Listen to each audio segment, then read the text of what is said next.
Hi there, Earth Nation. I'm Amanda with the Activated Earth, and this is my Quantum Summit 2022. And I'm just really excited today to have Megan Camille here with us.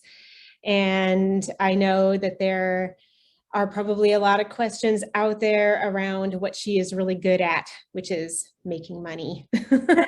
So I am going to read her bio and then we'll launch into just how Megan has managed to make this happen for herself. All right.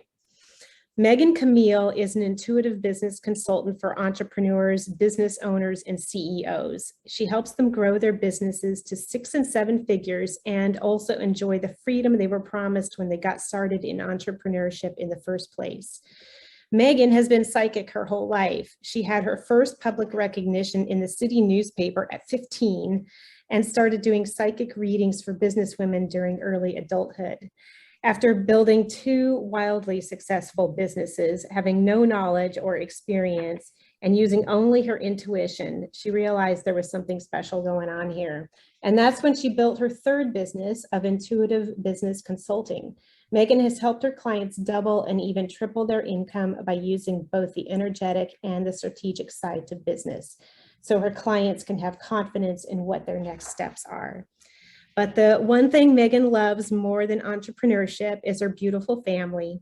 She is a proud mother of 5 children, Samson, Salem, Snow, Sophia, and Molly, and the deeply loved wife of Scott Fisher. That's beautiful. And Megan believes the key to success is only one thing: you. The answers to all your questions lie within yourself and your intuition. But first you must learn how to let it guide you.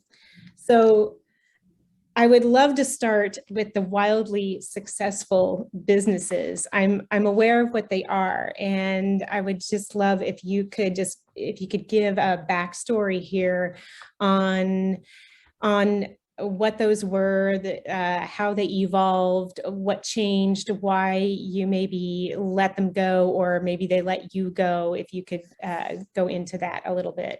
Yeah, for sure. Oh, each one is like, I love thinking back to each one because each one is like its own reality. It was like its own like picture in time of my life during that time. So the first one was a nonprofit private preschool. It was what got me started really in owning businesses and building them. And that was a beautiful, beautiful experience. I was the lead teacher, and then I became, maybe what you might want to call the principal or whatever, the overarching, and had lots of teachers, and we had a wait list for 6 months, and it was so amazing. And then after that, I was called.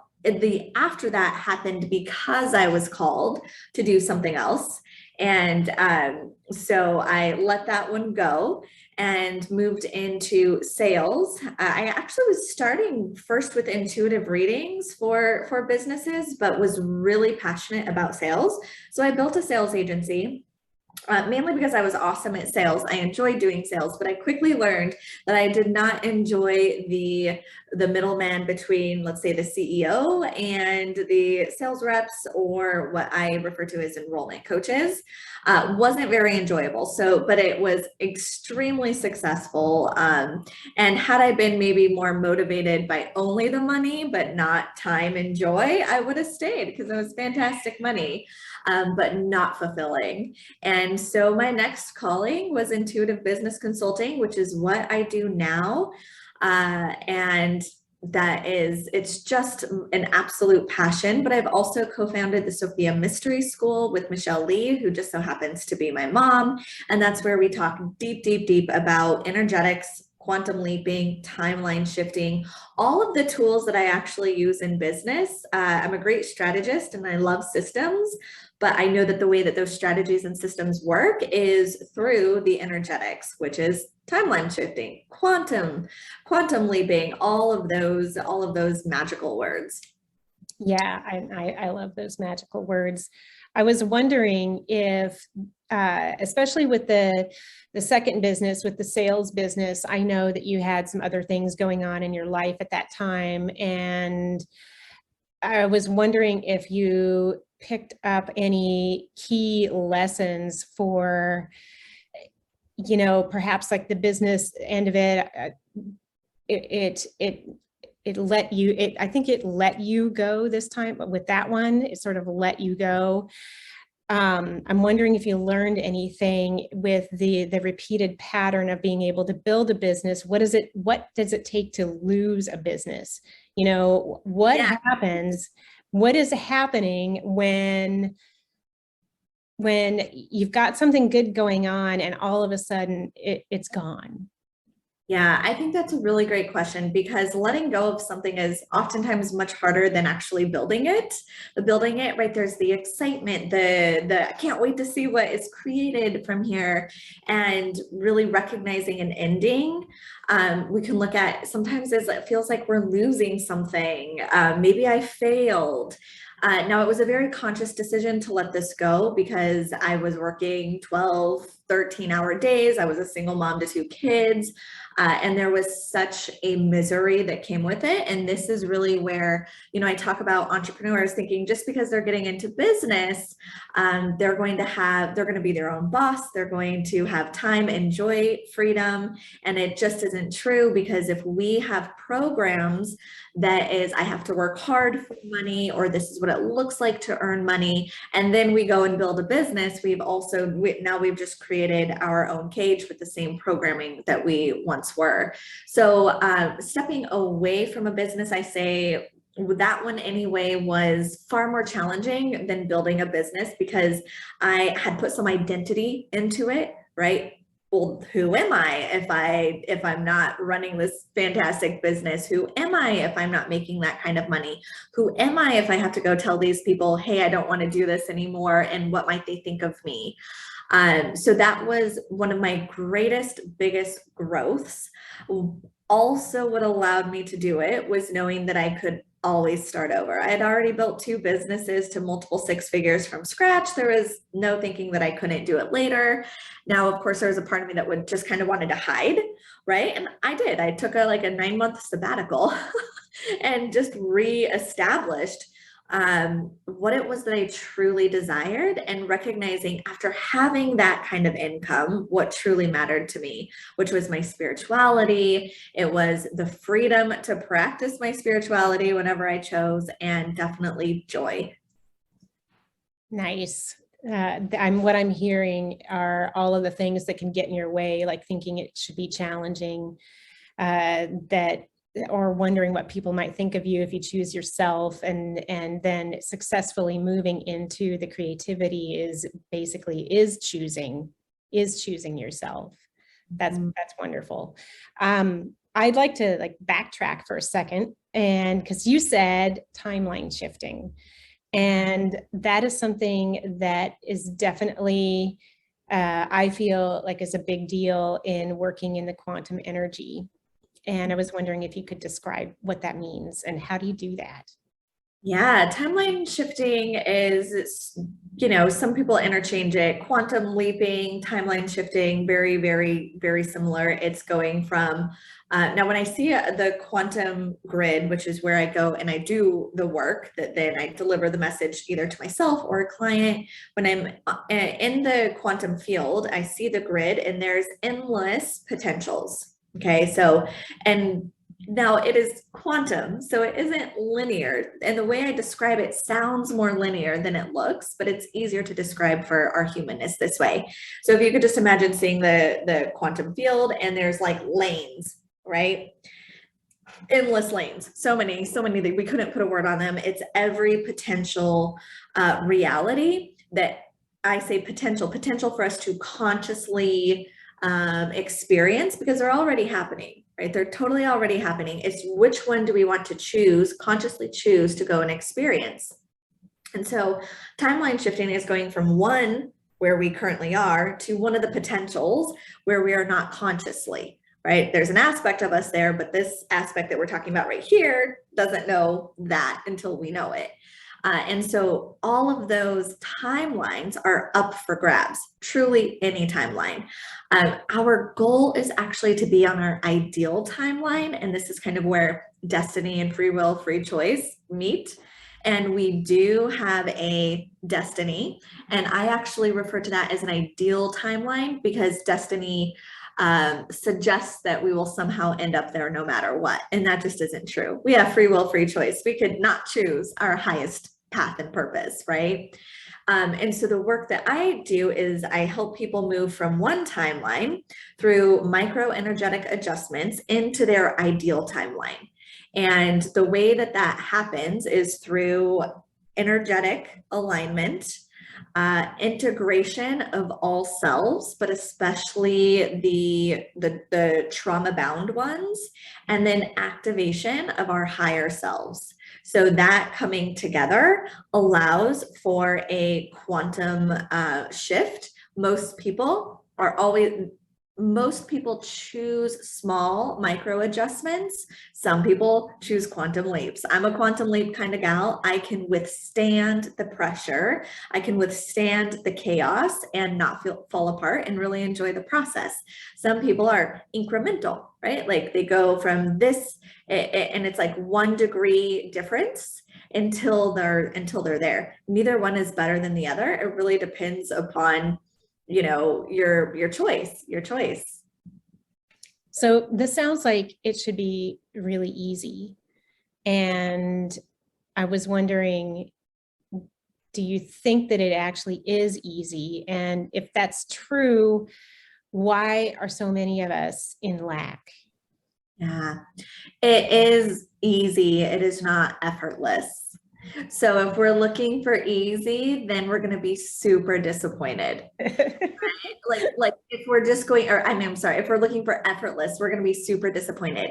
It's easy in the sense that it's always already happening, and it gets easier when we're conscious of where we want to go and what we want to create and the timeline that we're opting into. It gets so much easier when we're consciously creating that versus like being dragged along on the back end of the life's truck, now where I would say there is lack is perception, right?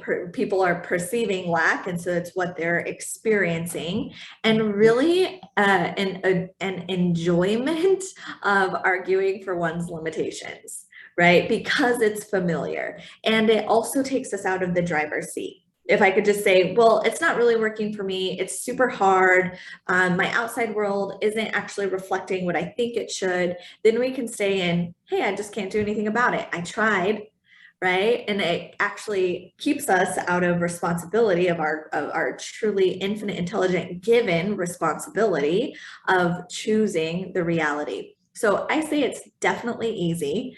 It's not effortless. The effort comes into choosing, again, so much free will, free choice here, but choosing the experience, right? So if I'm quantum leaping and what I want is a completely different experience, for example, being a preschool teacher to a sales agency business owner, or a single mom that doesn't make money to or a married wife that doesn't make any money to a single woman who makes lots of money, those are very big quantum leaps. Some people take years to create that leap. I could do it in a month, but it was because I chose to see the opportunity. 1, I chose to see the opportunity. 2, I stuck with it. And 3, I decided to enjoy it. So oftentimes when we are making a leap, where we currently are must crumble. And it's this funny phenomenon that people are so excited about where they're going, but they grasp onto what they have, right? They want this new thing, but they're like, oh my God, I want that, but I don't want to not have this, right? I don't want to not have what I'm familiar with and comfortable with in order to have what I truly want. And that's where the tug of war happens, and the misinterpretation of lack is then present. Okay, that feels really clear to me. Would you say then that your system for working in the energy, does it ever get complicated for you? How do you make it easy for your clients to choose this process?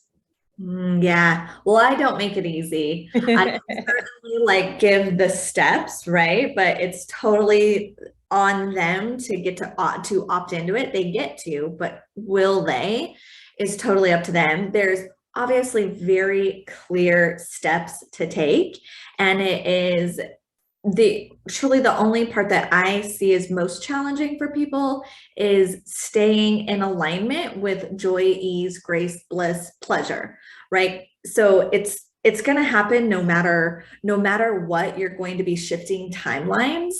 Now the goal is to remain conscious of where you're going, right? That this is what I'm creating. Know how to make decisions based on where you're going versus what you've known. And that is where I would say it gets most complicated. So the steps are totally, totally easy, right? The steps are this. And then we get into that step.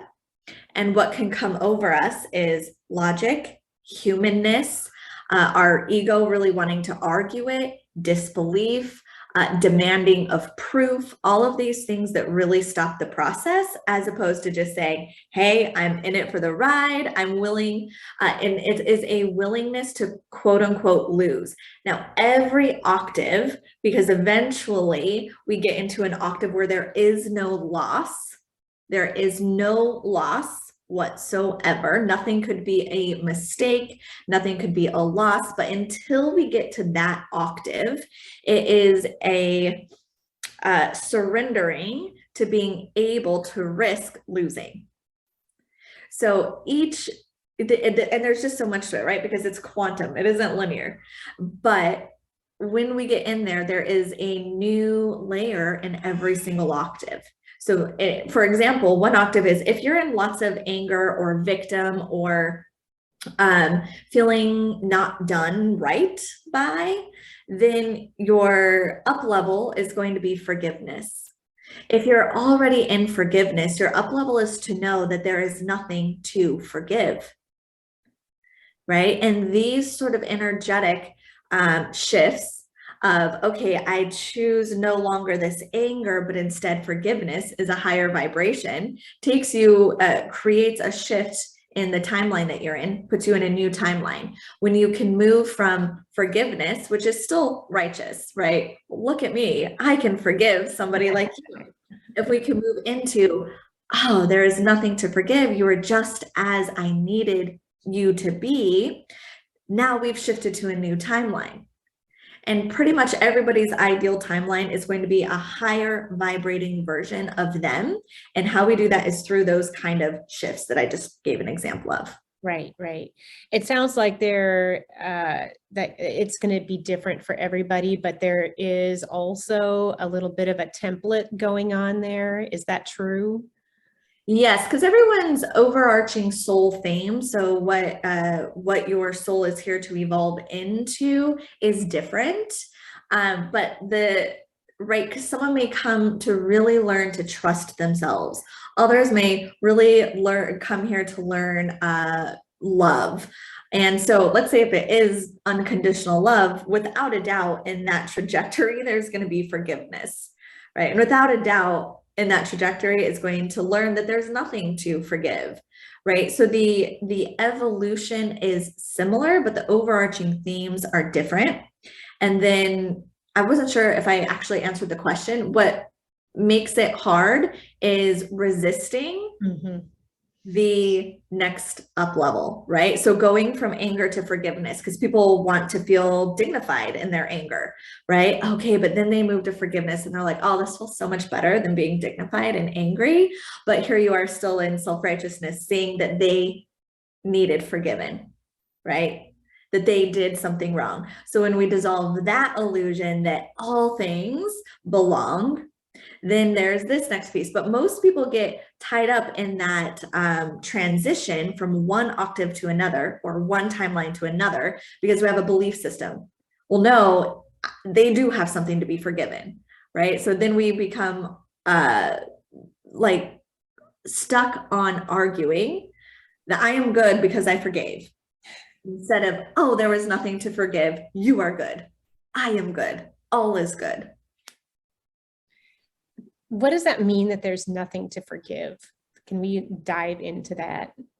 Because I'm sure there are people going, but everybody says that the key to like letting go of something is to forgive. Yeah, That's in what that octave it is, right? In the octave where you're still working on forgiveness, it is, right? Or actually I would say the octave that you're still working on anger, the answer is forgiveness. When you have moved out of true anger and into true forgiveness, then the next up level is to see the perfection in everything, that there is nothing to forgive, right? And so what that means of nothing to forgive, this will land for those who are ready for that octave, and this will be the part. You will see lots of people go, but well, how could you possibly forgive someone that has done me harm, that abused me, that did this, did that? You'll see that they're still arguing the limitation. I forgave them and they did me wrong. You'll see someone who is ready for the up level when they say, wait, what? I don't have to stay in this constant repetitive forgiveness of this person. It can all be just as it meant to be. And so what I mean by there is no necessity for forgiveness is that we are all co-creating. And at the source, we're one, right? So if our brother or our sister has harmed us, it is to co-create with us an opportunity to forgive. And then an opportunity to realize that they were just as you needed them to be to learn to forgive, which means I don't need to forgive you because you did exactly what was necessary. So it's like this interesting back and forth. And I would say it takes practice. It takes practice because it is so much easier to be in anger than it is to be in forgiveness. And it's so much easier to be in forgiveness than it is to be in, oh, you belong. So I know that you help a lot of people work through these things. And, I've been one of those people. And when you actually work on this soul evolution that you've been describing, how does that actually help you in business? Yeah, well, so much.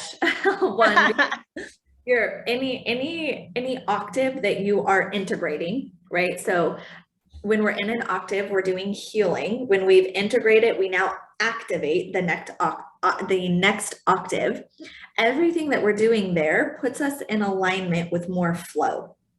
It puts us in alignment with more flow. And what flow means to you could be different for me, but mine's pretty clear in my bio that time, joy, and freedom is what I consider flow, right? Like I love to have freedom. So that includes wealth, right? So if I choose to go travel, I can do that. If I choose to stay home and not work, I can do that. If I choose to serve clients, I can do that.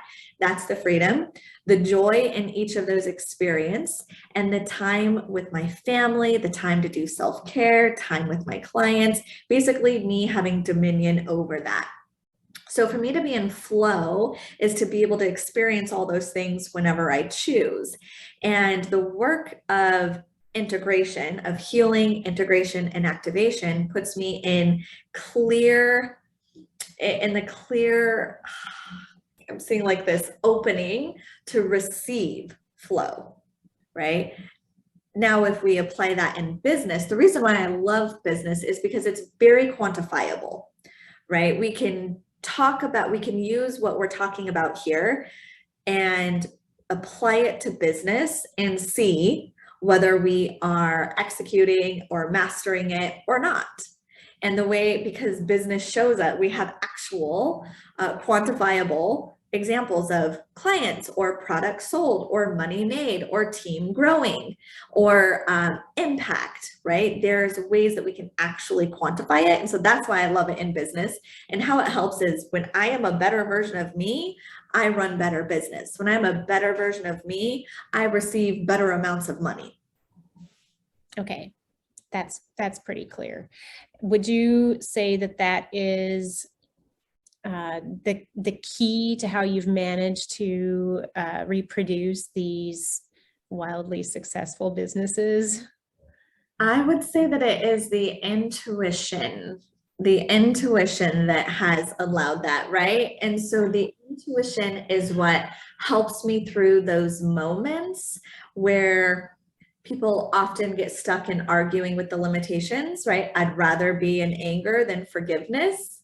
So my humanness, sure, will still argue like any other person. I'm still human, but I can access that intuition that says, here is the truth.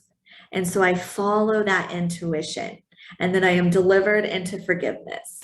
And then my humanness likes to argue that, well, I'm righteous. I forgive that horrible person that did this horrible thing to me. I am better than them. My intuition will say, that person is belonging. That person is just right. That person is deserving of love. And I will argue, but no. And my intuition will guide me into, this is truth. And that is exactly what I do in business. I can look at something and say, strategically, that looks really good. Logically, that looks really good. But my intuition is saying no, and is actually pulling me in this direction, right? It's that human argument again. This is actually what it is. No, your intuition is pulling you this way. And so it has been the courage to follow the intuition, even if it looked like I might lose. And so like we spoke about earlier, it is the willingness to risk, and it's the willingness to lose, and the unwavering faith in my intuition, which is specifically what I like to support my clients in activating in themselves, is this unwavering commitment to their intuition. It never leads us astray. That doesn't mean we never have crappy experiences, but it never leads us astray. Right. I love how that opened up, because that was the next thing I wanted to talk to you about, was what does it look like to be in business as an intuitive? And I feel like you pretty much covered all of that, except I would love to hear, how do you counsel the person who they're completely attracted to what it is that you're doing, but they don't understand how to access their intuition? What is the first thing you teach them or show them or share with them? Like, I would say I counsel them lovingly and patiently. Because most people have a lifetime of programming that their intuition is crazy. And I know that most people have not taken the vow, which I took, that I was willing to be crazy in order to follow my intuition. Right. And I have lots of support around that. And so when my clients, when clients come to me and they're like, okay, I want to do this, it is a constant reminder of truth, right? It is never getting tired of repeating the same thing over and over and over until eventually they're like, oh, okay, I actually don't want to argue for forgiveness anymore. I just want to see this person as good. Or, okay, I truly don't want to be angry anymore. I do want to be in forgiveness. And so it's really meeting them where they're at. Obviously, if I'm working with someone and their bottleneck in their business is anger, I'm not going to say, hey, let's get you over here into seeing how these people are perfect for your growth, right? Instead, I'm going to really work with where they are now. And accessing your intuition is a muscle, just like accessing your logic. And most people have been accessing their logic a long time, right? Moving into the mind, into the head of what should I do here?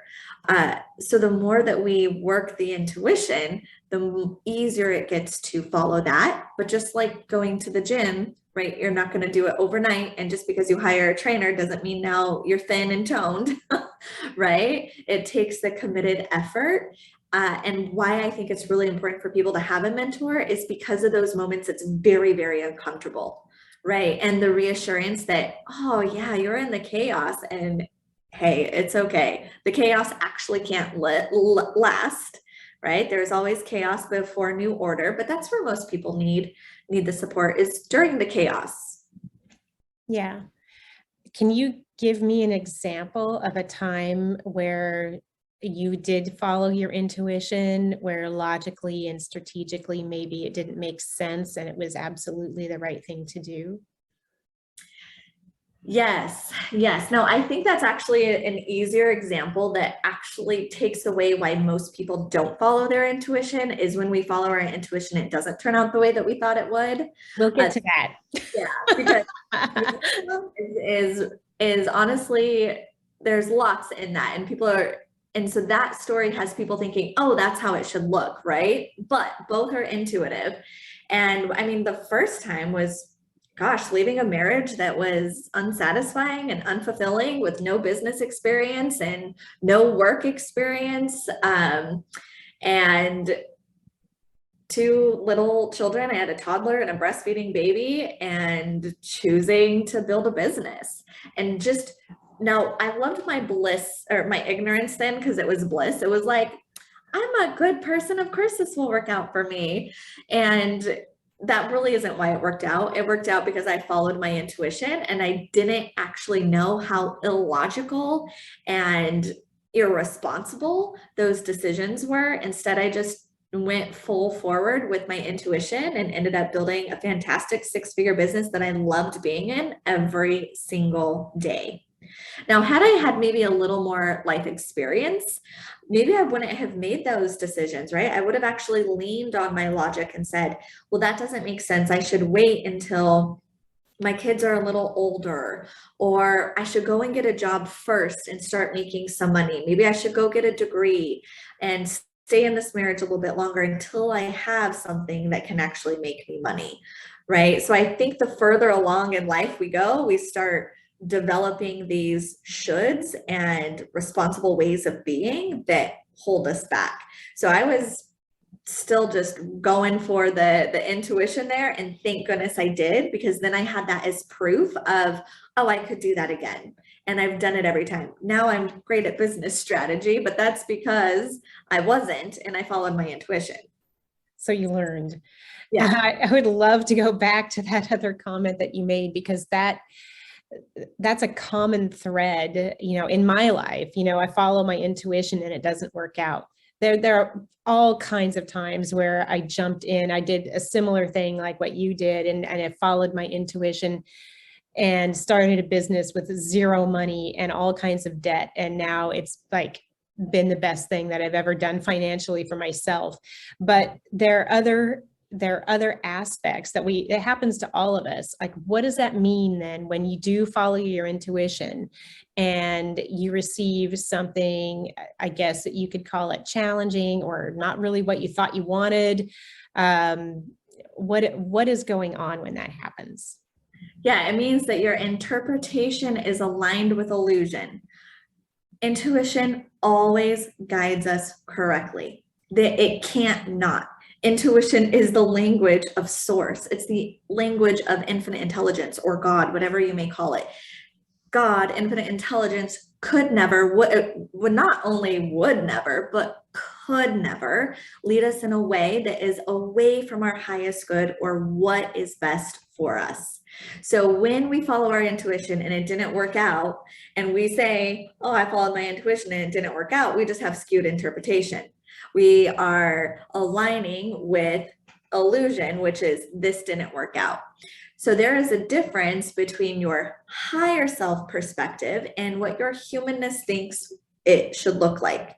And that's where most people go is, well, I followed my intuition in doing this. It didn't turn out the way my humanness thought, which is like, who cares about your humanness, right? Like, our humanness is the small self, it's the ego. And so we actually don't necessarily want what the humanness thinks we want. Actually, that is so much less than what we truly want. So I want to give a really great example because I live it all the time. I don't just sit here and talk about it. I literally live it. I did an investment a while back and just found out, and now it was an intuitively guided investment, everyone, because I don't know much about crypto and I don't even know much about the hard assets that we do have. Each one has been divinely guided for me to get into. And so this particular one was great. It was a promise of making $40,000 passive income each and every month. I got super comfortable with that idea. And I actually restructured a whole bunch of my life because of it, right? Restructured my business, moved, hired a couple of employees, made a whole bunch of decisions around this passive $40,000 income and lost it yesterday morning, by the way. Wow. Yeah. And so now my humanness still comes up, right? The panic washed over me. I felt myself flush. I said, oh, fuck. Planned a lot around this. And it lasted maybe 10 minutes. Now, years ago, that would last me months. I mean, I would have shame around that maybe I would never even talk about, right? And it lasted 10 minutes. Instead, I said, I followed a universal law, which is this is for me, not to me. And this is a blessing. It can't not be. Infinite intelligence only delivers blessings. My intuition was not wrong. My interpretation right now is skewed by fear. And then I integrated, right? I did whatever it took to get me out of the panic so that I could be back in my high self and make very clear decisions around this, and could immediately see the blessing. Had I not had that income coming in, I would have never restructured my life. I wouldn't have moved. I wouldn't have hired the most amazing nanny ever. I wouldn't have restructured my offers in my business that allows for more time, joy, and freedom and more impact. There's so much I wouldn't have done without that. Now, I could see that as being taken away, but I know that nothing is ever lost in the mind of God. And so it has shifted. How it comes through, I'm not even attached to, but I know that I didn't lose. And so part of it comes into leadership. How can I lead my emotions, right? How can I lead my emotions in that moment and realize that my emotions are not me? And then how do I remember that all of the universal laws that I live by, which is this is a blessing. Infinite intelligence only delivers blessings. There is nothing to forgive here, right? I even had a couple of clients that were invested, and they're like, oh, these are terrible people. How could this happen? No, these are people of God. These are your brothers and your sisters. They belong, right? They belong. There's nothing to forgive here. Thankfully for them, I restructured my whole business. So it is that practice over and over and over. Of course, that practice is pretty easy for me now because I have a lot of proof that it works, right? So starting the momentum is what is probably challenging for people when they don't have proof. And this is the first time or the second time that they're trusting their intuition. But for me, I'm like, oh yeah, this has happened before. And I know that it always gets better. Not in the sense that this wasn't good, but it gets better than what I thought was coming or it wouldn't happen. Yeah. And this has been a common thread as I have had the joy of learning and witnessing from everybody that I've been speaking to. It's one of the key things to actually creating in the quantum, creating these quantum leaps, creating these new timelines, is finding the positive experience in whatever comes. So yeah. It's what is the positive experience in whatever is coming at you? Would you say that that's true? The only shift I would make is that it is a positive experience, right? It's not a shitty experience with a slice of positive, right? It is a positive experience. And so the kind of like there's the octave for forgiveness, but there's the true octave that there's nothing to forgive. There is the octave of there's something positive and a blessing in everything, but then there is the upgrade of everything is a blessing and everything is positive. Nice. That's like flowing into my heart right now. So as we wrap up here, I'm wondering if you could share with everybody who's here, what is the single best piece of advice you actually ever gave yourself? What can you leave everybody with today that they should know no matter what, if they take away nothing else? Yeah, the courage to trust myself. And that would be for everyone. The biggest hiccup is people having the courage to trust themselves. Yeah, courage. Yeah, that's a good one. So if anybody wants to contact you, Megan, how would they get in touch? Well, I know that you have a free gift going out in the emails. I believe that's a frequency kit. So that is one way. There's a way to contact me there. I'm also at megancamille.com or on Facebook at Intuitive Business Consulting with Megan Camille.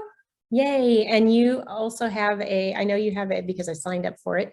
You have another summit that's coming out right now. So if I don't know how available that's going to be when this one rolls out, but I just wanted to mention that here as well, because you've got a lot of things going on and a lot of amazing shares that people can take advantage of. And I really wanted to thank you for making time for me today. I so appreciate you, and I've really enjoyed talking.